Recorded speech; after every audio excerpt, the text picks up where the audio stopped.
नमस्कार दोस्तों, स्वागत है आपका मेरे चैनल नो योर टेस्ट में, जो कि आपका अपना लैब टेस्ट गाइड है।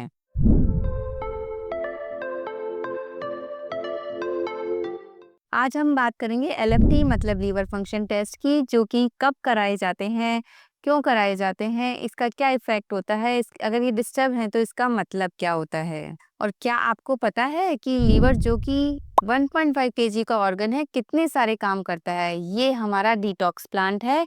ये खाना पचाने से लेकर के एनर्जी बनाने, प्रोटीन बनाने और टॉक्सिन्स को रिमूव करने सारे काम ये करता है। मतलब कि अगर लीवर खुश है तो हमारी बॉडी भी खुश है। मतलब लीवर ना हुआ ये हमारा सुपर हीरो हो गया। और ये हमारी बॉडी की सबसे बड़ी केमिकल फैक्ट्री है। और सोचिए, अगर ये केमिकल फैक्ट्री डिस्टर्ब हो जाए या इसका काम बंद हो जाए तो फिर क्या होगा हमारी बॉडी का। मैं आपको सबसे पहले बताती हूँ कि लीवर होता कहाँ पे है। लीवर हमारे एब्डोमेन के राइट साइड के अपर पार्ट में होता है, डायफ्राम के नीचे होता है और हमारी रिब से ये प्रोटेक्टेड रहता है। और इसके दो लोब होते हैं, राइट लोब और लेफ्ट लोब। राइट लोब बड़ा होता है, लेफ्ट लोब छोटा होता है। लेकिन अगर किसी पेशेंट को ट्रांसप्लांटेशन की जरूरत होती है तो उसे डोनर से लेफ्ट लोब को ही लिया जाता है। हमारी बॉडी के सभी ऑर्गन्स की ब्लड सप्लाई हार्ट से आर्टरी के द्वारा होती है और ऑक्सीजनेटेड ब्लड ऑर्गन्स को पहुंचाया जाता है। लेकिन लीवर की ब्लड सप्लाई दो तरीके से होती है। एक तो हेपेटिक आर्टरी, जो कि हार्ट से ऑक्सीजनेटेड ब्लड लेकर के आती है, और दूसरी होती है पोर्टल वेन। पोर्टल वेन हमारी जीआईटी से जो भी हम खाना खाते हैं, उससे जो भी फूड एब्जॉर्ब होता है, या केमिकल्स, टॉक्सिन्स, ड्रग्स, जो भी चीजें एब्जॉर्ब होती हैं, पोर्टल वेन उसको जीआईटी से लेकर के लीवर में लाती है। और वहां पे इन फूड्स को प्रोसेस किया जाता है और या तो न्यूट्रिएंट्स में कन्वर्ट किया जाता है, या इसमें जो टॉक्सिन्स होते हैं उनको रिमूव किया जाता है। हमारा लीवर करीब 500 तरह के वाइटल फंक्शंस परफॉर्म करता है, जिसमें से कुछ इंपॉर्टेंट फंक्शंस के बारे में मैं आपको बताऊंगी। सबसे पहला इंपॉर्टेंट फंक्शन होता है मेटाबॉलिज्म। हमारा लीवर जो भी प्रोटीन, फैट, कार्बोहाइड्रेट हम खाना खाते हैं, वो सबको मेटाबॉलाइज करता है और कुछ यूजेबल सब्सटेंस में कन्वर्ट करता है, जो कि हमारी बॉडी यूज करती है। इसके अलावा ये ग्लूकोज का रेगुलेशन करता है। जब भी हमारे ब्लड में ग्लूकोज का लेवल ज़्यादा हो जाता है तो हमारा लीवर इसे ग्लाइकोजन में कन्वर्ट करके स्टोर कर लेता है। और अगर ब्लड में ग्लूकोज का लेवल कम हो जाए तो ये ग्लाइकोजन को तोड़ करके वापस ग्लूकोज प्रोवाइड कर देता है, जो कि एनर्जी के रूप में काम आ जाता है। इसके अलावा ये कोलेस्ट्रॉल और लाइपोप्रोटीन सिंथेसिस करता है, वो भी हमारी बॉडी के डिफरेंट फंक्शंस में काम आते हैं। और ये प्रोटीन सिंथेसिस भी करता है, जो कि एक बहुत ही इंपॉर्टेंट फंक्शन है। और प्रोटीन्स में ये एल्बुमिन बनाता है, और ये एल्बुमिन हमारी बॉडी के फ्लूइड बैलेंस को मेंटेन करने के लिए बहुत ज़रूरी होता है। अगर किसी भी वजह से लीवर का डैमेज हो जाए तो ये एल्बुमिन की मात्रा कम हो जाती है, और एल्बुमिन के कम होने की वजह से पैरों में सूजन हो सकती है और पेट में पानी भर सकता है, जिसे एसाइटिस कहा जाता है। और ये क्लोटिंग फैक्टर्स भी बनाता है। Mainly clotting factors 1, 2, 7, 9, 10 liver synthesise करता है, जो कि खून का थक्का बनाने में मदद करते हैं। इसलिए अगर किसी भी तरह का लीवर डैमेज हो तो ब्लीडिंग की रिस्क बढ़ जाती है और खून का थक्का नहीं बन पाता है। अब इसका सेकंड फंक्शन होता है डिटॉक्सिफिकेशन, यानी कि लीवर हमारे ब्लड को प्योरीफाई करता है।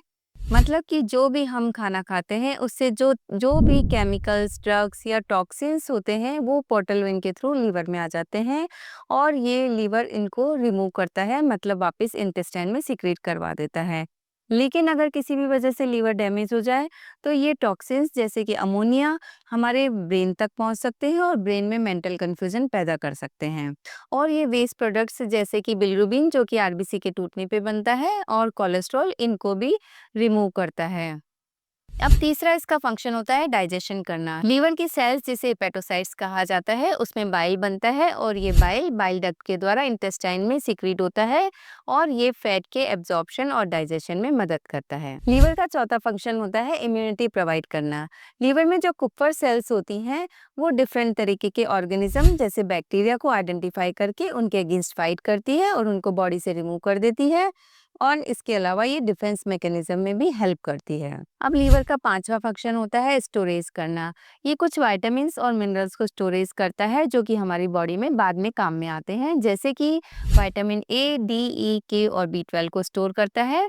इसके अलावा ये आयरन और कॉपर को भी स्टोर करता है, लेकिन कुछ रेयर डिजीजेस जैसे कि विल्सन डिजीज में कॉपर अधिक मात्रा में स्टोर हो जाता है और हीमोक्रोमेटोसिस में आयरन अधिक मात्रा में स्टोर हो जाता है। और ये दोनों ही आयरन और कॉपर जब अधिक मात्रा में स्टोर हो जाते हैं तो ये लीवर डैमेज करते हैं।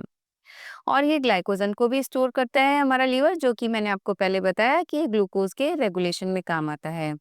इसके अलावा कई बार इसमें फैट भी काफ़ी डिपॉजिट हो जाता है, जिसकी वजह से फैटी लिवर हो जाता है और ये भी लिवर को डैमेज करता है।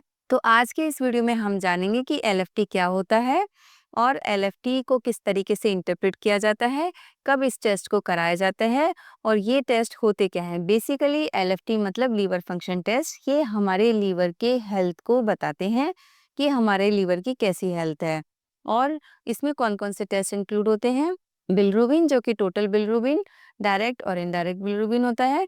एंजाइम्स में आते हैं एससीओटी, एससीपीटी, एल्कलाइन फॉस्फेटेज और गामा ग्लूटामिल ट्रांसफरेज। और प्रोटीन, एल्बुमिन, ग्लोबुलिन और एजी रेशो, ये सारे टेस्ट एलएफटी में इंक्लूड होते हैं। चलिए अब मिलते हैं एलएफटी के सबसे फेमस पैरामीटर बिलरुबिन पर। बिलिरुबिन कहाँ से बनता है, कैसे एक्सक्रीट होता है और कैसे इसका लेवल बढ़ जाता है, जिसकी वजह से जॉन्डिस यानी कि पीलिया हो जाता है और उसकी वजह से त्वचा और आंखें पीली हो जाती है। तो ये जो हमारे शरीर में आरबीसीज होती हैं हमारे ब्लड में, ये आरबीसीज का लाइफ स्पान होता है 120 डेज। जब ये आरबीसीज मोनोन्यूक्लियर फेगोसाइट सिस्टम में टूटती हैं, जो कि लीवर स्प्लीन में होता है, तो आरबीसी के अंदर का जो हीमोग्लोबिन है वो हीम और ग्लोबिन में कन्वर्ट हो जाता है और फिर ये जो हीम होता है ये बिलिवर्डिन में कन्वर्ट होता है और बिलिवर्डिन के बाद में ये अनकॉन्जुगेटेड बिलिरुबिन बना देता है। ये जो अनकॉन्जुगेटेड बिलिरुबिन होता है इसे इनडायरेक्ट बिलिरुबिन भी कहा जाता है और ये ब्लड के थ्रू लीवर में आ जाता है। लीवर में आने के बाद में ये अनकॉन्जुगेटेड बिलिरुबिन हेपेटोसाइट्स में जाकर के कॉन्जुगेटेड बिलिरुबिन में कन्वर्ट हो जाता है। ये कॉन्जुगेटेड बिलिरुबिन बाइल डक्ट के थ्रू इंटेस्टाइन में आ जाता है और इंटेस्टाइन में आने के बाद में जो इंटेस्टाइनल फ्लोरा या बैक्टीरिया होते हैं वो इसे कन्वर्ट कर देते हैं यूरोबिलिनोजन में और फिर यूरोबिलिनोजन से स्टर्कोबिलिन बनाया जाता है और ये स्टर्कोबिलिन हमारे फेसेस में या पॉटी में एक्सक्रीट हो जाता है और इसी वजह से पॉटी का कलर येलो ब्राउन होता है। बचा हुआ जो यूरोबिलिनोजन होता है वापस ये एंट्रोहेपेटिक सर्कुलेशन के थ्रू वापस एक्सक्रीट होता है और इसका कुछ पार्ट किडनी से होते हुए यूरिन में चला जाता है या एक्सक्रीट हो जाता है। अब इस वाले पाथवे में कहीं भी किसी तरह का ब्लॉकेज हो या कोई प्रॉब्लम हो तो उसकी वजह से अनकॉन्जुगेटेड यानी इनडायरेक्ट या फिर कॉन्जुगेटेड यानी डायरेक्ट बिलिरुबिन बढ़ जाता है और जॉन्डिस हो जाता है। तो सबसे पहले मैं बताती हूँ कि ये जो आरबीसीज हैं ये अगर बहुत ज़्यादा टूटने लग जाए किसी भी वजह से या किसी हीमोग्लोबिनोपैथीज की वजह से इनका लाइसिस ज़्यादा हो जाए तो ज़्यादा हीम बनेगा, ज़्यादा अनकॉन्जुगेटेड बिलिरुबिन बन जाएगा, मतलब हमारी ब्लड में इनडायरेक्ट बिलिरुबिन के लेवल्स बढ़ जाएंगे, उसकी वजह से जॉन्डिस हो जाएगा।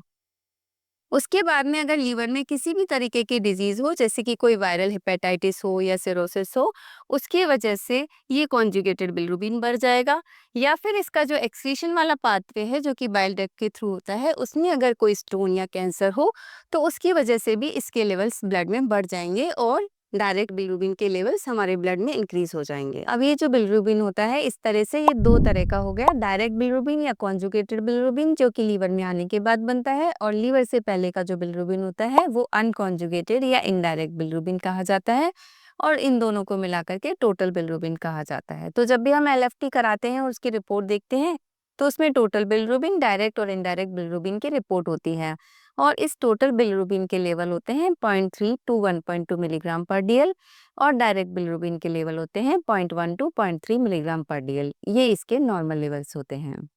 तो हम इस तरह से बिलिरुबिन की जब रिपोर्ट देखते हैं तो डायरेक्ट अगर बढ़ रहा है या इनडायरेक्ट बढ़ रहा है उसको देखकर हम ये अनुमान लगा सकते हैं कि ये लीवर की कोई प्रॉब्लम है या बाइल डक्ट का ऑब्स्ट्रक्शन है या इससे पहले कोई आरबीसी का हीमोलिसिस ज्यादा हो रहा है। अब आते हैं हम लीवर एंजाइम्स में जिसमें मुख्य रूप से एसजीओटी और एससीपीटी को देखा जाता है। एसजीओटी और एससीपीटी लीवर सेल्स जिन्हें कि हेपेटोसाइट्स कहा जाता है उसमें बनते हैं और प्रोटीन मेटाबॉलिज्म में काम आते हैं। तो अगर किसी भी बीमारी जिसमें कि हेपेटोसाइट्स को इंजरी या डैमेज हो जाए तो ये ब्लड में रिलीज हो जाते हैं एंजाइम्स और इनका लेवल ब्लड में बढ़ जाता है। एसजीओटी मेनली लीवर, हार्ट और मसल तीनों में होते हैं, इसलिए इन तीनों की किसी भी बीमारी में एसजीओटी का लेवल बढ़ सकता है। और एसजीपीटी मेनली लीवर की बीमारियों में बढ़ता है, इसलिए लीवर डिजीजेज में एसजीपीटी ज़्यादा स्पेसिफिक होता है। एसजीओटी के नॉर्मल रेंज 5 टू 40 यूनिट पर लीटर होते हैं और एसजीपीटी के नॉर्मल रेंज 7 टू 56 यूनिट पर लीटर होते हैं, बट डिफरेंट लैब्स में इसकी रेंज थोड़ी बहुत वेरी कर सकती है। और ये एसजीओटी एसजीपीटी का लेवल किसी भी तरीके के लीवर डैमेज, जो कि वायरल हेपेटाइटिस या अल्कोहलिक लीवर डिजीज या किसी भी तरीके का ट्यूमर या कैंसर में इनके लेवल्स बढ़ सकते हैं। अब सबसे इम्पोर्टेंट होता है इनका रेशो देखना, जिसे एसजीओटी एसजीपीटी रेशो या एएसटी एएलटी रेशो या डी रेटिस रेशो भी कहा जाता है। एएसटी एएलटी रेशो के नॉर्मल लेवल जनरली 1 के आसपास होते हैं, लेकिन अगर इसका लेवल 1 से कम हो जाए तो ये कोई वायरल हेपेटाइटिस हो सकती है या फैटी लीवर हो सकती है।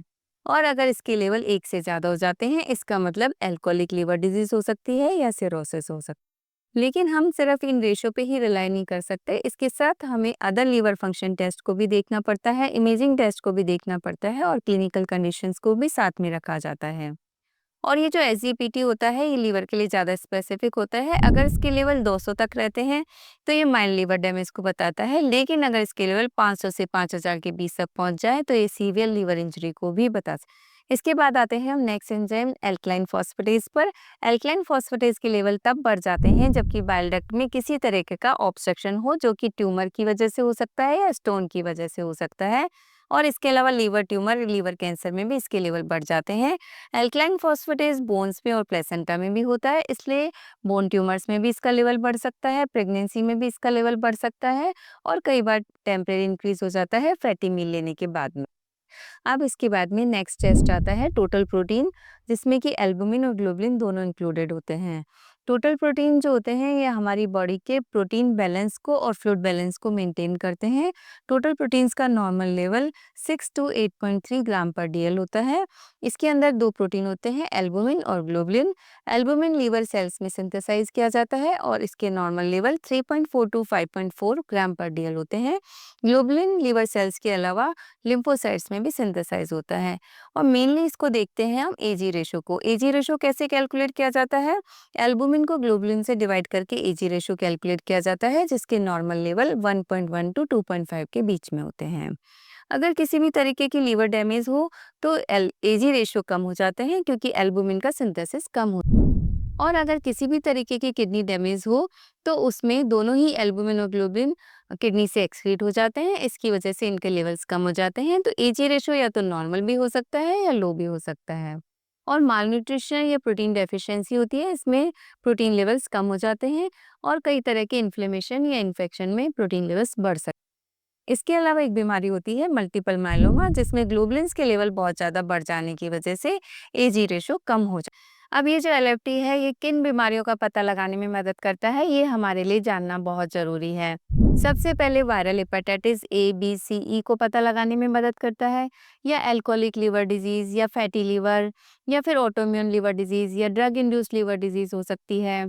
और लीवर का सिरोसिस हो सकता है, या फिर किसी तरीके का कैंसर या ट्यूमर हो, या फिर डिजीज़ अक्यूट है, यानी कि अभी एकदम से स्टार्ट हुई है, या फिर लंबे टाइम से चली हुई बीमारी है या क्रॉनिक डिजीज़ है, इसको पता लगाने में भी ये मदद करते हैं। अब ये फैटी लीवर होता क्या है? फैटी लीवर का क्योंकि आजकल प्रेवलेंस बढ़ता जा रहा है, तो हमें जानना ज़रूरी है। बेसिकली जब हमारी सेडेंटरी लाइफ़स्टाइल होती है या हम फैटी मील लेते हैं, तो ये जो फैट है ये हमारी हेपेटोसाइट्स में डिपॉज़िट हो जाता है और इसको डैमेज करता है, जो कि ओबेसिटी या डायबिटीज़ की वजह से भी हो सकता है। और अगर लीवर का परमानेंट डैमेज हो जाए तो इसे सिरोसिस कहा जाता है, जिसके सिम्पटम्स क्या-क्या होते हैं? इसके सिम्पटम्स में आता है कि जॉन्डिस हो जाता है, मतलब कि आँखें और स्किन पीली हो जाती हैं, जिसे पीलिया भी कहा जाता है। पैरों में सूजन आ जाती है, पेट में पानी भर जाता है, जिसे एसाइटिस कहा जाता है, खून की उल्टियाँ होती हैं और इसके अलावा मेंटल कन्फ्यूजन और कोमा भी हो सकता है। अब आपको ये एलएफटी कब-कब करवाना चाहिए, ये जानना बहुत ज़रूरी है। अगर आपकी आँखों में या त्वचा में किसी तरह का पीलापन है, यानी कि जॉन्डिस हो सकता है, या फिर आपके पेट के राइट साइड में दर्द रहता है, या फिर आपको बार-बार उल्टी होती है, भूख नहीं लगती है, शरीर में खुजली चलती है, या ऐसा लगता है कि पेट में पानी भर गया है या पैरों में सूजन आ रही है, या फिर आपको फैटी लिवर का डाउट है, या फिर आप किसी वायरल हेपेटाइटिस वाले पेशेंट के कांटेक्ट में आए हों, या किसी भी तरीके की क्रोनिक लिवर डिजीज का आपको सिम्टम लगता हो, तो आपको जरूर अपना एलएफटी करवाना चाहिए। अब मैं आपको एक रियल लाइफ एग्जांपल बताती हूँ। मेरे पास एक 25 साल का लड़का आया, अमित, जिसकी आंखें पीली हो रही थी, उसको काफी थकान और उल्टी भी हो रही थी, भूख उसकी बंद हो गई थी और उसको हल्का बुखार था। तो डॉक्टर से उसने सलाह ली और डॉक्टर ने कहा अपनी एलएफटी करवाइए। उसके एलएफटी जब करवाए गए तो उसका टोटल बिलिरुबिन 7 मिलीग्राम पर डीएल था और उसमें डायरेक्ट बिलिरुबिन 4.3 मिलीग्राम पर डीएल था। एसजीओटी 850 और एसजीपीटी 1275 थे। मतलब कि एसजीओटी एसजीपीटी रेशो या एएसटी एलटी रेशो उसका 1 से कम था। तो इसको सस्पेक्ट किया गया कि इसको वायरल हेपेटाइटिस हो सकता है। इसके बाद उसके अदर वायरल मार्कर्स कराए गए, जिसमें उसका हेपेटाइटिस ई पॉजिटिव आया।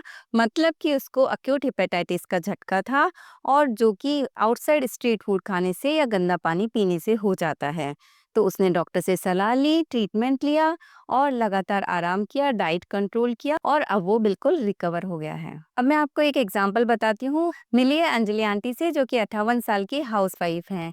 उनके थोड़ा पेट में दर्द था, राइट साइड में पेट में भारीपन था, उनको उल्टी का मन हो रहा था और थोड़ा शरीर में खुजली भी हो रही थी। तो शुरू में लगा कि शायद गैस या थकान की वजह से ऐसा हो रहा है, लेकिन जब उनका त्वचा पीली हो गई और उनका यूरिन का कलर गहरा हो गया, तो फिर उनको डॉक्टर को दिखाया गया। डॉक्टर ने सजेस्ट किया कि आप एलएफटी टेस्ट कराइए, और जब उनके एलएफटी टेस्ट कराए गए तो उनका बिलिरुबिन था 12.2 मिलीग्राम पर डीएल, जिसमें डायरेक्ट बिलिरुबिन 8.2 मिलीग्राम पर डीएल था।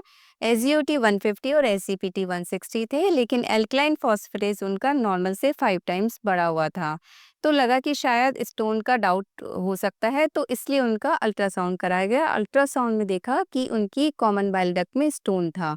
क्योंकि कॉमन बाइल डक्ट में स्टोन था, इसकी वजह से इसने बाइल फ्लो को रोक दिया था और लीवर में बिलिरुबिन जमा होने लगा था, जिसकी वजह से उनको जॉन्डिस हुआ, उनकी आंखें पीली हो गई और स्किन भी पीली होने लगी थी। तो एंडोस्कोपी से इनका स्टोन हटा दिया गया और अब ये आज बिल्कुल रिकवर कर रही हैं। तो याद रखिए, जो पीलापन आपकी आंखों और स्किन में दिखाई दे रहा है, ये सिर्फ पीलिया नहीं, कोई बड़ा कारण भी हो सकता है। तो अपने एलएफटी को बिल्कुल इग्नोर मत कीजिए और अपनी हेल्थ पे ध्यान दीजिए। ये है 55 साल के अशोक जी, जिन्हें अल्कोहल कंजप्शन की लंबी हिस्ट्री थी। उनके पेट में पानी भरने लगा था, तो उन्होंने डॉक्टर को दिखाया, उनसे सलाह ली और फिर उन्होंने अपने एलएफटी कराए। तो उसमें एसजीओटी और जीजीटी दोनों बढ़े हुए थे, एल्बुमिन कम था। इसके बाद उन्होंने डॉक्टर से रेगुलर ट्रीटमेंट किया और काउंसलिंग के द्वारा उनकी अल्कोहल बंद कराई गई और आज वो बिल्कुल ठीक हैं। अब आप जानना चाहते होंगे कि ये जो एलएफटी है टेस्ट कराएं, उससे पहले अपन को क्या प्रायर तैयारी की ज़रूरत होती है। तो फ्रेंड्स, इसके लिए हमें किसी भी तैयारी की ज़रूरत नहीं होती है, ना कोई फास्टिंग की ज़रूरत होती है। हम अपना सैंपल किसी भी टाइम दे सकते हैं।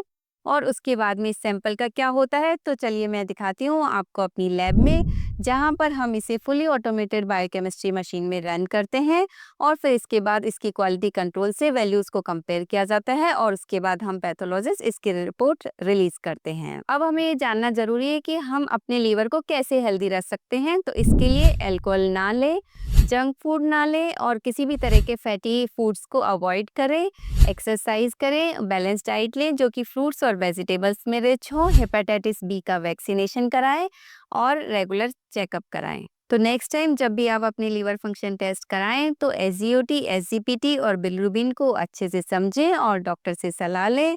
आपको अगर मेरा ये वीडियो पसंद आया तो लाइक करें, अपने फ्रेंड्स और फैमिली को शेयर करें और सब्सक्राइब करना ना भूलें।